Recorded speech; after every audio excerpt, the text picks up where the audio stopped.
আজকের breaking news, ভূমিকম্পে নিহত ৫, আহত ২০০ জনেরও বেশি। পূর্ব পাকিস্তানে আঠা তৈরির কারখানায় বিস্ফোরণে কমপক্ষে ১৬ জন নিহত।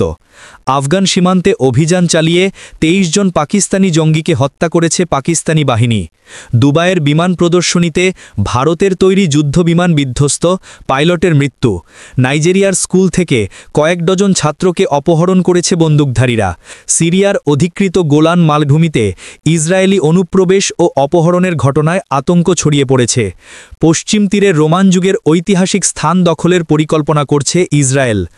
আজ সকাল 10:38 নরসিংদীর মাধবদীকে কেন্দ্র করে রিক্টার স্কেলে 5.7 মাত্রার ভূমিকম্প অনুভূত হয়, যা কয়েক সেকেন্ডের মধ্যেই ঢাকা, নরসিংদী, গাজীপুর সহ দেশের বিভিন্ন এলাকায় বড় ধরনের ক্ষতি ঘটায়।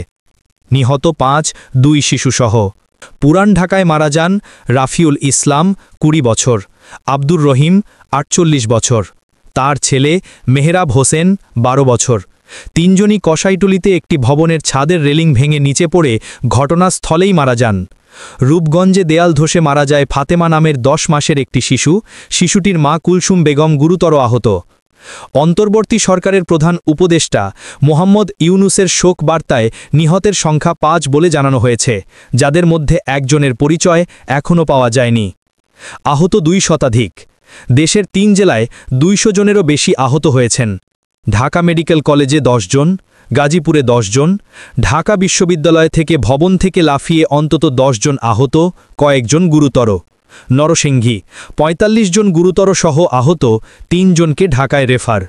শ্রীপুর, গাজীপুরে ডেনিমেক পোশাক কারখানায় 1.5 শতাধিক শ্রমিক সিঁড়ি দিয়ে নামতে গিয়ে আহত। অনেকেই আতঙ্ক, অজ্ঞান হওয়া এবং প্যানিক অ্যাটাকে হাসপাতালে পৌঁছেছেন। ক্ষয়ক্ষতি, দুর্ঘটনার দ্রুত সারাংশ। ফায়ার সার্ভিস জানিয়েছে, আরমানিটোলায় একটি 8 তলা ভবনের দেয়াল কার্নিশ ধসে পড়ে বহু মানুষ আহত হন, 3 জন মারা যান। খিলগাঁওয়ে নির্মাণাধীন ভবন থেকে পড়ে 1 জন আহত। বাড়িধারায় একটি বাড়িতে আগুন লাগে। স্বামীবাগে 8 তলা ভবন হেলে পড়ার খবর, তবে স্থিতিশীল। কলাবাগানেও একই ধরনের আতঙ্ক, ক্ষতি নেই। মুন্সিগঞ্জে বাসায় আগুন লাগার ঘটনা। প্রধান উপদেষ্টার কার্যালয়ের একটি ভবনের ক্ষতির খবর, তবে বড় ক্ষতি পাওয়া যায়নি। রাফিউলের করুণ মৃত্যু। মিটফোর্ড মেডিকেল কলেজের শিক্ষার্থী রাফিউল ইসলাম মাকে নিয়ে মহিষের মাংস কিনতে গিয়ে রেলিং ধসে নিহত হন। মা নুসরত বেগম গুরুতর আহত হলেও চিকিৎসকেরা জানিয়েছেন তিনি এখন সংখ্যামুক্ত। রাফিউল ছিলেন 2 ভাই বোনের বড়, শান্ত ও পড়ালেখায় মনোযোগী। বন্ধু ও সহপাঠীদের শোকের স্রোত হাসপাতালে দেখা গেছে। পূর্ব পাকিস্তানে আঠা তৈরির কারখানায় বিস্ফোরণে কমপক্ষে 16 জন নিহত। পাকিস্তানের একটি আঠা তৈরির কারখানায় বিস্ফোরণে কমপক্ষে 16 জন নিহত এবং 7 জন আহত হয়েছেন। বিস্ফোরণে কারখানাটি ধসে পড়ে এবং আশেপাশের বাড়িগুলিতে আগুন লেগে যায় বলে পাকিস্তানি গণমাধ্যম জানিয়েছে। শুক্রবার স্থানীয় সময় ভোর 5টার দিকে পাঞ্জাব প্রদেশের লাহোরের পশ্চিমে ফয়সালাবাদের মলিকপুর এলাকায় এই বিস্ফোরণ ঘটে। ফয়সালাবাদ কমিশনার রাজা জাহাঙ্গীর আনোয়ারের বরাত দিয়ে স্থানীয় সংবাদ মাধ্যম জানিয়েছে, প্রাথমিক তদন্তে দেখা গেছে যে কারখানার রাসায়নিক গুদামের ভেতরে গ্যাস লিকেজ থেকে বিস্ফোরণটি ঘটেছে। কর্তৃপক্ষ কারখানার ব্যবস্থাপককে গ্রেফতার করেছে, কিন্তু মালিককে এখনও খুঁজছে, যিনি ঘটনার পরপরই পালিয়ে গেছেন। আফগান সীমান্তে অভিযান চালিয়ে 23 জন জঙ্গিকে হত্যা করেছে পাকিস্তানি বাহিনী। পাকিস্তান এবং প্রতিবেশী আফগানিস্তান ও ভারতের মধ্যে উত্তেজনার মধ্যেই আফগান সীমান্তের কাছে 2টি পৃথক অভিযানে 23 জন জঙ্গিকে হত্যা করেছে পাকিস্তানি নিরাপত্তা বাহিনী।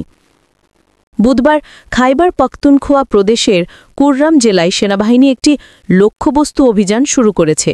সোশ্যাল মিডিয়ায় এক বিবৃতিতে সেনাবাহিনী যোদ্ধাদের খাওয়ারিজ হিসাবে উল্লেখ করেছে। এই শব্দটি তারা নিষিদ্ধ গোষ্ঠীগুলির জন্য ব্যবহার করে, যার মধ্যে পাকিস্তান তালেবান, যা তেহরিক-ই তালেবান পাকিস্তান নামেও পরিচিত। এই অভিযানের ফলে তীব্র গুলি বিনিময় হয়, যার ফলে 12 জন নিহত হয়। পাকিস্তানি সামরিক বাহিনীর কোনো আহতাহতের খবর পাওয়া যায়নি। সেনাবাহিনী জানিয়েছে, এরপর বাহিনী একই সাধারণ এলাকার আরেকটি স্থানে অভিযান চালায় এবং আরও 11 জনকে হত্যা করে।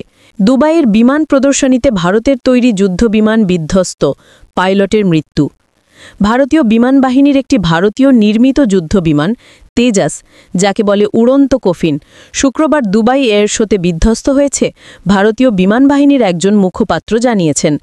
দুবাই মিডিয়া অফিসের মতে দুর্ঘটনায় একজন পাইলট নিহত হয়েছেন, যার ফলে উদ্ধারকারী দলগুলি তাৎক্ষণিকভাবে ঘটনাস্থলে পৌঁছে নিরাপত্তা এবং নিয়ন্ত্রণ নিশ্চিত করে।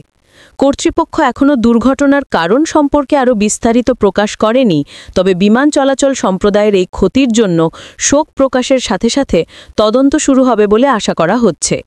একজন প্রত্যক্ষদর্শী জানিয়েছেন, যুদ্ধবিমানটি দুপুর 2:15-তে কম উচ্চতায় উড়ছে এবং আগুনের গোলায় ভেঙে পড়ে। ঘটনাস্থলের ফুটেজে দুর্ঘটনাস্থল থেকে কালো ধোঁয়া উঠতে দেখা গেছে। নাইজেরিয়ার স্কুল থেকে কয়েক ডজন ছাত্রকে অপহরণ করেছে বন্দুকধারীরা। স্থানীয় টিভির খবরে বলা হয়েছে, নাইজেরিয়ার বন্দুকধারীরা নাইজার রাজ্যের একটি ক্যাথলিক স্কুল থেকে 52 জন ছাত্রকে অপহরণ করেছে। শুক্রবার স্থানীয় টিভি স্টেশন আরাইজ নিউজ জানিয়েছে।